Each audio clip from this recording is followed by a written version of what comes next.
Ceci est un livre audio autogénéré par Google. Collection Défense, Stratégie et Relations internationales. SRI. Dirigé par François Manga-Akoa. Depuis la chute du mur de Berlin le 9 novembre 1989 qui a entraîné celle du bloc socialiste est-européen dirigé et dominé par l'Union soviétique, puis celle de l'URSS le 8 décembre 1991, signant ainsi la fin de l'affrontement entre les pays du pacte de Varsovie et ceux de l'OTAN, la guerre a pris plusieurs formes inédites jusqu'alors. Le terrorisme international, les guerres asymétriques, la guerre économique se sont exacerbées grâce au développement exponentiel des nouvelles technologies de l'information et de la communication. Par ailleurs, la privatisation de l'usage de la force, jusqu'alors réservée à l'État, a rendu possible l'externalisation de plusieurs services de l'État. En effet, plus que jamais, se vérifie l'adage de Héraclite qui affirme que la guerre est la mère de toutes choses. Tel un veilleur qui attend l'aurore, la collection des SRI scrute l'horizon de ce nouveau siècle, décrypte et prospecte l'actualité internationale en ses aspects politiques, diplomatiques, stratégiques et militaires. Déjà paru. Alain Denive, l'Agence européenne de défense et la coopération dans le domaine capacitaire, 2010. Jérôme Bellinga, glossaire raisonné anglais-français du jargon diplomatique, 2010. Abakar Tolimi, la résolution des conflits frontaliers en Afrique, 2010. Léon Kungu, le régime de non-prolifération nucléaire. État des lieux, état du discours, 2010. Léon Kungu, défense et sécurité nationale en mouvement, 2010. Jean-François Morel, Alastair Cameron, l'Europe de la défense, 2009. Jean-François Morel, Alastair Cameron, European Defense, 2009. PREFACE. Hier comme aujourd'hui, face aux défis et aux enjeux du monde, l'établissement des relations diplomatiques et leurs pratiques constitue une nécessité impérieuse pour des solutions aux problèmes de l'humanité. La démocratie, le développement économique et social, l'état de droit, le respect, la protection et la promotion des droits humains, la bonne gouvernance et la communication, le règlement pacifique des différends, la coexistence pacifique, la coopération, la paix et la sécurité. Au moyen de ce memento, Son Excellence M. Ould Sidati Sidi Mohamed, ambassadeur extraordinaire et plénipotentiaire, aux expériences multiples et diversifiées, juriste, diplômé d'études approfondies en droit des affaires, DEA, et en instance de thèse de doctorat, apporte des réponses aux interrogations fondamentales que la théorie générale et la pratique des relations diplomatiques soumettent à la réflexion d'un vaste public intéressé. Cette contribution d'importance est claire à n'en point douter.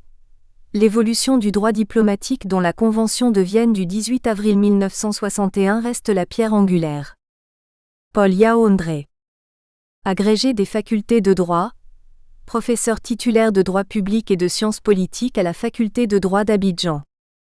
Député à l'Assemblée nationale. Président du Conseil général de Divo. Ancien directeur général de l'ENA. Ancien ministre de l'Intérieur et de la décentralisation. Président du Conseil constitutionnel de Côte d'Ivoire.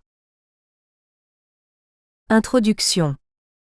Le système juridique international réserve une place importante aux relations entre États souverains au sein de la société internationale. Cette forme de coopération a évolué pour donner naissance à une diplomatie internationale dont les traits distinctifs sont la réciprocité et la courtoisie dans les rapports entre États. Les relations diplomatiques de coopération interétatique sont régies par une convention internationale opposable aux États parties et ayant primauté sur les lois internes.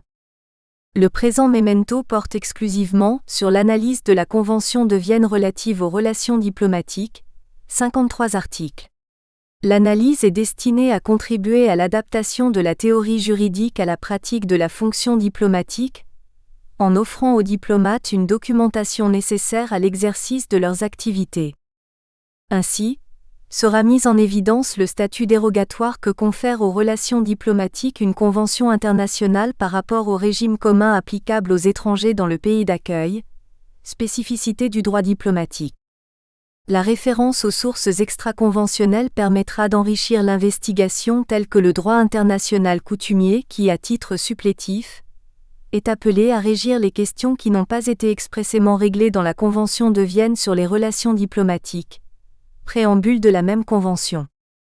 La présente étude mettra en exergue les mécanismes d'établissement des relations diplomatiques, titre I, à travers le processus de l'accréditation diplomatique qui constitue la première étape de la mise en œuvre des dispositions de la Convention de Vienne du 18 avril 1961 sur les relations diplomatiques entre l'État qui accrédite désigné par le terme « l'État accréditant » et celui qui accueille, appelé l'État accréditaire, d'. Une part est le régime applicable à la mission diplomatique permanente, d'autre part titre 2. Titre 1. Le TABLISSEMENT des relations diplomatiques. Chapitre 1. Le processus de l'ACCREDITATI, ON diplomatique. L'accréditation diplomatique est l'expression de la volonté d'un État d'établir des relations diplomatiques avec un autre État, en conformité avec les dispositions de la Convention de Vienne II, du 18 avril 1961. L'accréditation diplomatique obéit à un processus juridique en deux étapes dont la première se traduit par des actes que l'État accréditant devra accomplir, sect. I, et la seconde consiste dans des actes qu'accomplit l'État accréditaire, sect. 2. Section I, les actes accomplis par l'État accréditant. L'État accréditant est celui qui exprime une décision souveraine de désigner un agent diplomatique pour accomplir une mission au sein d'un autre État. À cet effet, l'État accréditant présente à l'État d'accueil une demande d'agrément parag.